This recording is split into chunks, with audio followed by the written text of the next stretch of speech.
Racist cops called her trash. Seconds later, the Chief Justice himself showed up. They called her trash, just seconds before the Chief Justice herself arrived. 5:57 a.m., in the crisp, salt-tinged air of an affluent coastal town named Montauk Shores, the Atlantic wind slashed across the sand like blades, brushing past ancient pine trees, standing solemnly along the rocky cliffs. No one would imagine that this peaceful resort town, where each villa rents for over $12,000 a night, where senators and bank executives retreat for vacation, was about to become the stage for a confrontation that would shake the entire federal justice system. Amid that landscape, a lone black woman was jogging. Each footstep landed softly on the white cobblestone path, blending with the gentle crash of ocean waves. She wore a navy Nike jacket, black leggings hugging a fit frame, and a Yankees cap shading part of her face. No watch, no phone, no security detail. Just a woman, seemingly ordinary. But she was far from ordinary. Her name was Aurelia Izzy Cruz. She was the first black woman ever appointed to the United States Supreme Court at the age of 39. A razor-sharp legal mind whose arguments were quoted in law schools from Harvard to Stanford. Just 3 days earlier, she had finalized a landmark draft ruling related to the Voting Rights Act. But this morning, she wasn't standing behind the bench.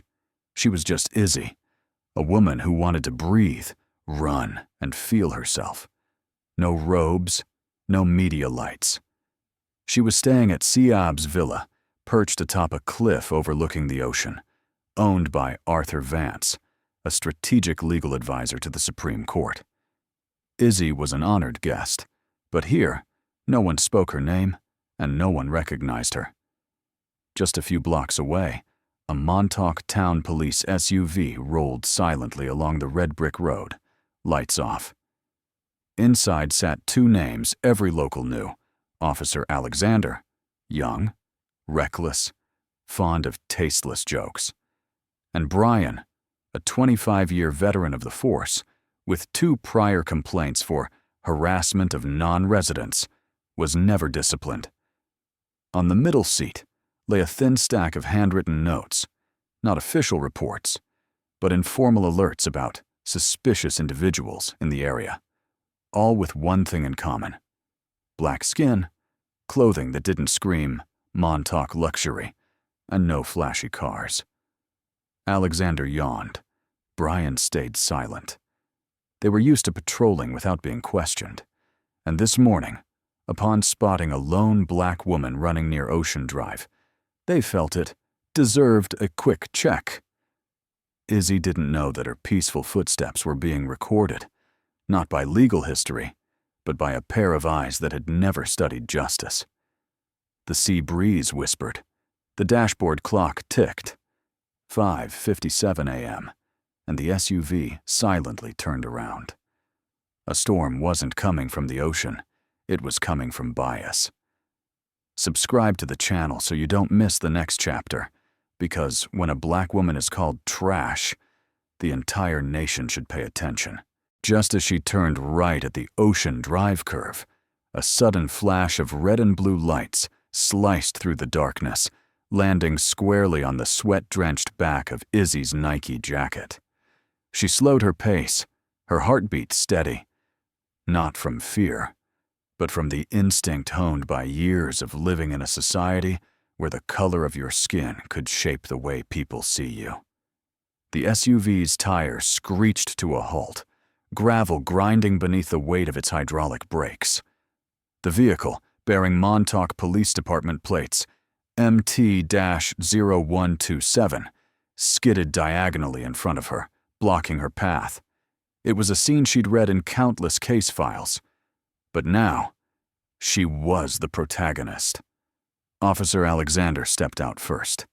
28 years old, around 6 feet tall, broad-shouldered, with a half smile and the gaze of a man too used to be obeyed without explanation. His eyes locked on her Air Zoom Pegasus 40 running shoes, as if they were evidence, Out jogging in a rich neighborhood this early, huh? His voice carried a mix of sarcasm, suspicion, and unchecked authority. Officer Bryan followed. Slower. Heavier.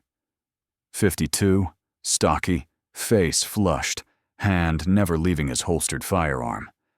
Rumor had it he was once a Marine, later turned cop. But what made him infamous in Montauk wasn't valor. It was his cold, surgical treatment of those deemed not from around here. Izzy removed her Oakleys, wiped a bead of sweat from her temple, and answered in a calm but firm tone. "Good morning, officers. I'm jogging. Is there a problem?" Alexander smirked, eyes narrowing with scrutiny. "Just jogging, huh? Not many people. Who look like you. Show up here at this hour," Bryan cut in, his accent thick with Montauk drawl. Each look like you, weighted with unspoken meaning. No need to say black. No need to mention class. With a glance, a pause, they had assigned her a label. Outsider, out of place, suspicious. Izzy took a deep breath. She'd heard that coded language in congressional hearings when cultural fit was used to eliminate black candidates. But she wasn't in D.C. now. She was on a quiet street, with 2 guns questioning her right to exist. "This is a public road," she said. "I'm staying at Siab's Villa, 3 houses down. It's owned by Arthur Vance. You can verify." Alexander stepped closer. His voice lowered but grew firmer. "Nice athletic gear you've got. That villa, $12,000 a night. People who rent places like that usually have a driver or an escort. Where are you from? What do you do?"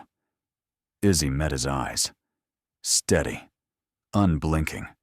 She knew this scenario was common. According to ACLU data, black women are 3.2 times more likely to be stopped and questioned by police without cause in affluent suburban areas than white women.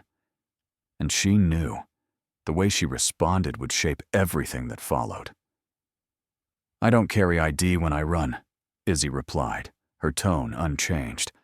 "But I can give you my full name, address, and Mr. Vance's number, if truth is what you're after." Bryan folded his arms, his gaze as sharp as a razor. "What are you doing in Montauk?"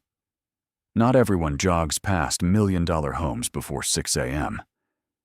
At that moment, Alexander stepped back, not to disengage, but to radio in. An internal code. She didn't know what they called in, but she felt the shift in the air. A bias check was underway. And the person under scrutiny was someone who knew the law better than anyone else in that town.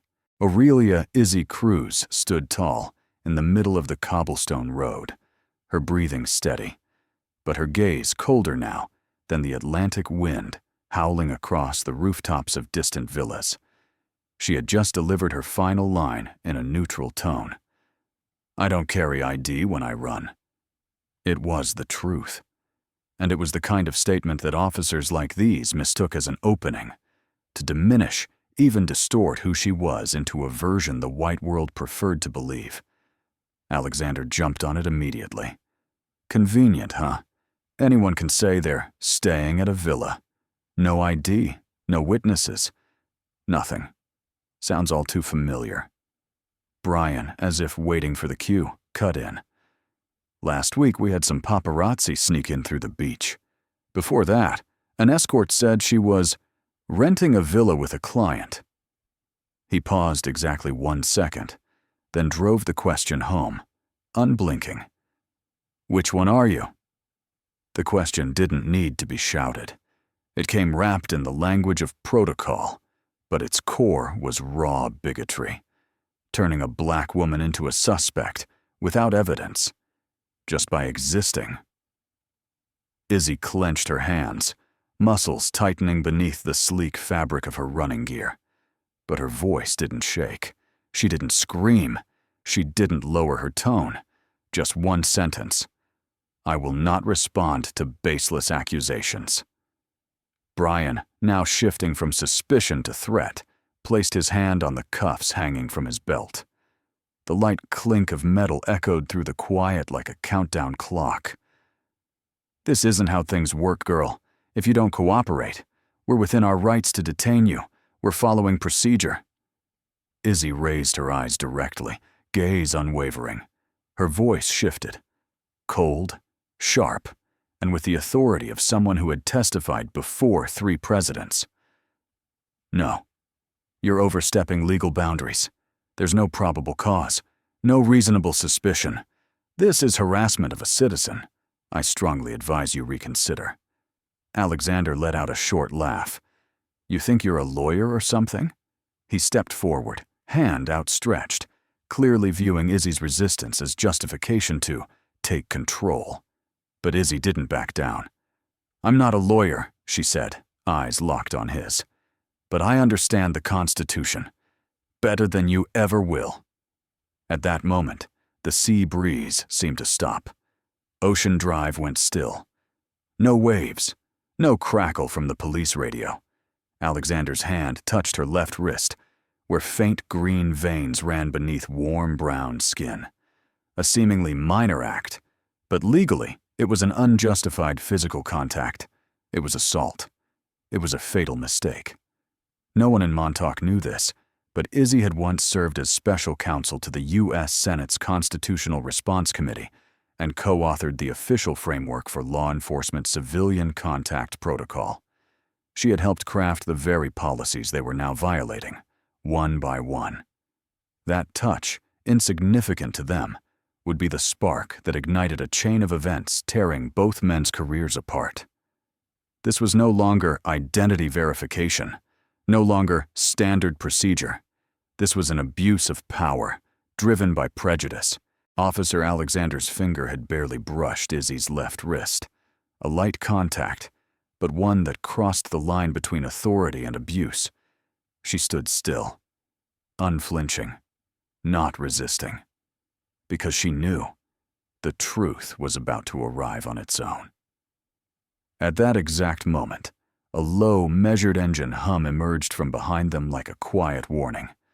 A sleek black Lincoln Continental with Washington, D.C. diplomatic plates slid into view like a phantom of the dawn. No sirens, no screeching brakes, just a perfect stop by the curb that hushed every other sound in the world. The rear door opened slowly. Stepping out was a man in a charcoal gray suit, polished black leather shoes, and a deep blue silk tie. His silver hair was neatly combed. Behind gold-rimmed glasses, his eyes were sharp and cold. His face was recognized by people across the nation from historic court broadcasts. "Justice Cruz," he said, his voice deep and composed, precise as a ruling read aloud before Congress. "Apologies for the delay. I meant to offer you coffee before we began the morning." Both officers froze. Alexander, who moments ago was cracking jokes, now backed away as if electrocuted. His lips trembled, eyes wide like he'd seen a ghost. Brian, who prided himself on reading people just by their eyes, was too stunned to speak. Izzy didn't turn toward the man, her gaze still locked on Alexander. She replied simply, "Yes, Justice." And with those 2 words, an invisible earthquake rippled through the street. That man was none other than Chief Justice Maximus Harringtons, appointed by the President in a historic 94-2 Senate vote. The man who had ruled on 3 landmark cases reshaping immigration, protest rights, and digital security. And more importantly, the man who had mentored Aurelia Cruz's entire career. There were no threats, no raised voices. He simply pulled out his phone, opened the camera, and hit record. "I am documenting the interaction where 2 Montauk police officers unlawfully approached and detained Supreme Court Justice Aurelia Cruz without legal cause." Every word he spoke was slow, deliberate, and intentional, as if each syllable were meant to become evidence in a future public hearing. At that moment, an urgent alert burst through the police vehicle's radio. "Code 82, VIP from D.C., threatened on Ocean Drive. All units respond immediately. Priority 1. Brian scrambled for the radio, stammering. Unit 04 here. No. No need for backup anymore. Situation under control. But he didn't know. Once Code 82 is triggered, federal systems record it instantly. It can't be withdrawn. It can't be hidden. It can't be erased. Alexander stood frozen, arms limp, eyes shifting from panic to regret. But it was too late, because this was no longer a routine stop. It was a turning point, a moment in which two men representing local power dared to challenge the laws of the nation. The police radio broadcasted the emergency code, echoing like a warning bell from beyond the wall of authority. Code 82, VIP from DC threatened on Ocean Drive. Officer Brian, the man who once believed he'd handled hundreds of cases cleanly, fumbled to grab his radio. This is Unit 04, requesting to rescind the code. There's no more situation. But the voice from command was cold and final. Request denied. The signal has been encrypted and logged. Federal Coordination Unit is en route. With just one code spoken correctly, a minor incident in a coastal town had become a national-level event. Izzy Cruz stood still. She didn't need to do anything. The truth had already spoken for her. She looked directly at Alexander, her eyes not angry, not smug, but silent and sharp as a blade cutting through the armor of arrogance. Take your hand off me, immediately. The sentence wasn't loud, but it thundered. Alexander withdrew his hand instinctively, like a child caught stealing in a congressional hearing. His face drained of color. His hands shook. He stood frozen, unsure what to do next. At that moment, Maximus Harrington stepped forward. The sea breeze brushed past his suit, but every step he took felt like a gavel striking the courtroom floor. You. He stopped in front of Alexander and Brian. What did you just do to a sitting justice of the United States Supreme Court? Alexander stammered. We didn't know. She had no ID. We were just following procedure. But the man didn't let him finish. No, Harrington's cut him off, his voice landing like a cold steel rod against their spines. You didn't need to know. You looked at her skin, her athletic wear, and you decided. That's not protocol. That's bias. And that bias just led you to lay hands on someone this nation has signed its respect for. No theatrics were necessary. Every word he spoke was a blow to the reputation of the Montauk Police Department. Izzy remained composed, but for the first time, a bitter note of disappointment edged her voice. I stayed silent to see how far they'd go.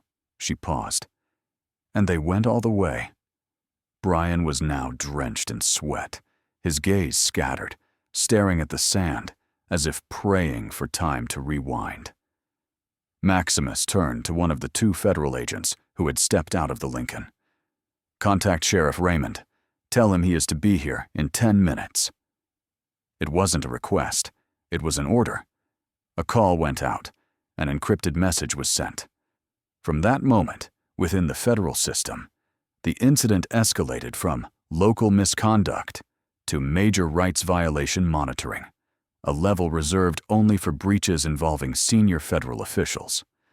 Alexander and Brian were no longer officers. They were defendants in a hearing that hadn't started, but already had enough evidence. Just seconds ago, they had dared to call her a working girl. Now, all they could do was stand in silence, listening to accusations delivered with the icy precision of laws they'd never fully read. Less than 10 minutes after the federal agent made the call, a black SUV without license plates rolled around the Ocean Drive cliffside curve. Its tires hissed on the pavement before screeching to a halt at the scene. Michael Raymond, the Montauk Town Sheriff, stepped out from the driver's seat. The 58-year-old man had once believed he'd seen everything in his 2-decade career. But not this. Not this morning. His shirt was wrinkled, his tie skewed to one side. His shoes were half-laced. Raymond had been pulled from sleep, not by sirens, but by something far more serious. A summons from Chief Justice Maximus Harrington. The moment he saw Harrington's and Izzy Cruz standing side by side, on the face of American justice, the other the symbol of its next chapter, Raymond felt himself dragged back to 1998, when as a rookie he'd first witnessed a high-ranking officer stripped of his badge at the scene. His face turned pale as if drained of blood. His lips trembled as he muttered, "Chief Justice Harrington's. Justice Cruz. I didn't know," Harrington's interrupted, voice low, but each word cutting like shards of glass into the pride of the department head. "Let me make it clear. You are leading a team incapable of distinguishing between an ordinary citizen and a justice of the United States Supreme Court. And if they couldn't recognize her, how many others have they treated this way?" Raymond spun around to face the two officers. His expression shifted from confusion to fury. "Alexander. Brian. Do you understand what you've just done?" Alexander tried to speak, but his throat locked tight. Whatever excuses had once lined his mind were now useless. Brian just bowed his head, fists clenched at his sides like a soldier awaiting court-martial. "You're both suspended immediately," Raymond announced loudly. "Return to the station, turn in your badges, surrender your weapons, and don't expect to come back." No one intervened. No one dared argue. The two federal agents still stood by, their eyes sweeping coldly over every move, like living cameras of the law. From a distance, 3 backup officers who had arrived moments earlier stood still. None dared approach. No one wanted their name attached to this. What was unfolding wasn't an internal disciplinary process. It was a public execution of careers, on site. Izzy remained still. Her hands weren't clenched. Her eyes didn't scream victory. She didn't need to say a word. Because the bowed heads of those 2 uniformed men were the most vivid indictment justice could offer. Alexander removed his badge, placing it on the police vehicle's hood. Brian laid his firearm beside it. Neither spoke. No apologies. No pleading looks. And as both turned and walked away, their shadows stretched across the gravel, like the fading outline of a system long accustomed to unchecked power. Maximus Harrington's turned, stepping beside Raymond. Not with harshness, not with noise. Just one sentence, soft as the sea breeze, yet heavy enough to sink a man's heart. "This incident, Michael, will not end here." In the moment Alexander touched Izzy's wrist, he didn't know that the M86 body cam strapped to his chest, required to be recorded during the entire shift, was still capturing every second, every word, every expression. More importantly, he had no idea that an internal tech specialist, reportedly working in the Montauk Police Department's data unit, would secretly extract that footage within just 6 hours. No edits, no cuts, just raw truth. And because of that, profoundly dangerous to those who had survived for so long in the silence of unchecked authority. The next morning, precisely at 8:12 a.m., the Twitter account of the independent watchdog organization Civic Eye Watch posted the 6-minute and 38-second clip with a headline that read, "They called her a working girl. They asked her, which kind? But she is a justice of the United States Supreme Court, and they laid hands on her." The video spread like wildfire in the dry season. In just the first 6 hours, 2.3 million views. By the end of the day, the number had surpassed 8.3 million, with over 590,000 shares, 146,000 comments, and thousands of users changing their profile pictures with the hashtag #Justice Cruz. Major news outlets jumped in. CNN aired a live 3-hour panel where attorney Benjamin Crump called the incident the clearest example of elite class profiling. MSNBC quoted every word of Harrington, dissecting each legal angle across 4 separate reports. The Washington Post printed a front-page headline in bold, "Detained for her skin. When justice wears gym clothes and gets called trash." All of America was shaken, and civil rights organizations couldn't remain silent. The NAACP demanded the public release of Alexander and Brian's disciplinary records over the last 5 years. The ACLU urged Congress to re-examine the legality of stop-and-detain procedures applied to women of color. New York State Governor Elisa Morrow immediately held a 5 p.m. emergency press conference, declaring, "I've instructed the State Police Department to conduct a comprehensive review of training procedures for over 2,000 officers. We cannot allow the miracle of public authority to become a blunt weapon against our citizens." Meanwhile, the United States Department of Justice, where Izzy had once served as a special counsel, also issued a press release confirming an official investigation into profiling practices in coastal towns, including Montauk Shores, has been launched. No violation will be ignored. Back in Montauk, the town once proud to be a serene destination for the elite, deep divisions formed. Many residents spoke out in shame over the officers' behavior. Some even called for a no-confidence vote against Raymond. Yet others pushed back against the media, insisting it was overblown and the police were just doing their job. One local group even hung banners protesting the media's destruction of community. And Izzy, she didn't appear on CNN, didn't join podcasts, didn't post emotional statuses, didn't write op-eds, didn't answer reporters. She remained silent. But her silence wasn't empty. It echoed. It made an entire country, from citizens to lawmakers, ask themselves, if someone like her could be treated this way, what about those with no title, no position, no camera? What must they endure? Following the wave of public outrage from both media and millions of citizens, America turned to Aurelia Izzy Cruz with the same question. What will she do next? Some anticipated a multi-million-dollar lawsuit. Others hoped she would testify before Congress. Rumors swirled that a legal team from New York had already prepared to file suit against the town of Montauk. But Izzy remained silent. Not because she lacked a weapon, but because she was sharpening it more meticulously than anyone imagined. 3 days after the incident, on a quiet morning in D.C., a 4-page typed letter was sent from the Office of Federal Justice. The recipient, Montauk Police Chief Michael Raymond. But copies of the letter also went to the Governor of New York, the U.S. Department of Justice, the National Police Association, the Federal Law Enforcement Conduct Reform Committee.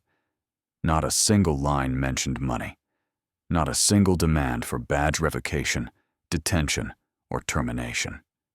Instead, the letter was a comprehensive, firm, yet humane blueprint for reform, something the system had never dared to confront. Izzy began not with a constitutional quote, but with lived experience. "I don't need to be a Supreme Court justice to be respected, but I had to stand in that position to see how many others have been silenced without anyone knowing. I write this letter on their behalf." She then laid out 5 major proposals. Mandatory annual racial and implicit bias training, a minimum of 40 hours per year for every officer. Biannual psychological evaluations, assessing emotional control, decision-making, and social perception. Establishment of an internal anonymous whistleblower system overseen by an external board to prevent retaliation. Public disclosure of verified complaints so communities can know who is serving them. Formation of an annual justice forum in Montauk Shores, bringing together scholars, residents, and law enforcement. Federally funded, coordinated by independent legal experts. But what left the nation in stunned silence was the closing passage. I chose silence when I was insulted, not out of weakness, but because I knew I wasn't standing there for myself. I stood for the boy questioned, just for wearing a hoodie, for the mother pulled over because of an unfamiliar license plate, and for the morning jogger no one believes is just exercising. Had I reacted, the story would have ended with me. But by waiting, the story now belongs to all of us. The next morning, The Atlantic published the full text of the letter. The New York Times printed the entire closing passage on its front page. Numerous universities, including Yale, Stanford, and Georgetown, incorporated the letter into political science and constitutional law discussions. Public opinion remained divided. Some felt Izzy had gone too soft. They touched you. They insulted you. You should have sued. But a growing chorus hailed her as a system architect from within. A strategist who didn't need applause, only signs of transformation. Chief Justice Maximus Harringtons appeared at a judicial symposium 2 days later and spoke only one sentence about the incident. Justice Cruz didn't need to shout. She made the entire system ashamed of itself. And at exactly 9:47 a.m. that Friday, the names Alexander and Brian were officially deleted from the New York State Law Enforcement Registry. No trumpets, no drums, no career funerals. Just a cold administrative notification. 2 weeks after the incident that shocked the entire country, the town of Montauk had returned to a quiet state, at least on the surface. But within law enforcement, everything had changed permanently. On Monday morning, at the Human Resources Office of the Montauk Police Department, Officer Alexander, the man who once arrogantly wielded authority to threaten a Supreme Court justice, placed a resignation letter on the desk. No apology. No explanation. Just one bolded line. No longer suitable. At the same time, in another office, Brian, a 27-year veteran with 3 commendations, submitted early retirement papers, relinquishing his lifetime pension rights, and raised no objections to the findings of the internal investigation. They weren't criminally charged, but their names were placed on the Do Not Rehire list by the New York State Police Association. No police department in all 50 states dared touch those names again. At a press conference in Baltimore, the Black Equity League declared, "This isn't just the fall of 2 individuals. This is the perfect example of how power, without ethics, will destroy itself." Meanwhile, Justice Aurelia Cruz held no press conference and issued no thank you statement. She poured all her energy into preparing for a historic first in Montauk. The Montauk Shores Accountability Forum. On Saturday morning, in a glass hall overlooking the ocean, with nearly 700 attendees, including federal lawmakers, scholars from Columbia and Harvard, high school students, and residents, the opening ceremony officially began. Police Chief Raymond took the stage. No longer the bewildered man from that morning, he held the microphone and spoke, for the first time on national television. "We are sorry, but more importantly, we act." The event marked a major turning point with 5 core components. Introduction of a newly implemented bias response protocol across the district. Launch of a federally linked anonymous whistleblower system. Announcement of a multiracial internship program for law and police students. Presentations from legal experts on the culture of accountability in public service. An open forum with residents, especially youth of color. Toward the end of the program, a moment left the entire hall breathless. 15 black female students from Montauk High School stepped onto the stage. Each held a piece of paper with their honest thoughts.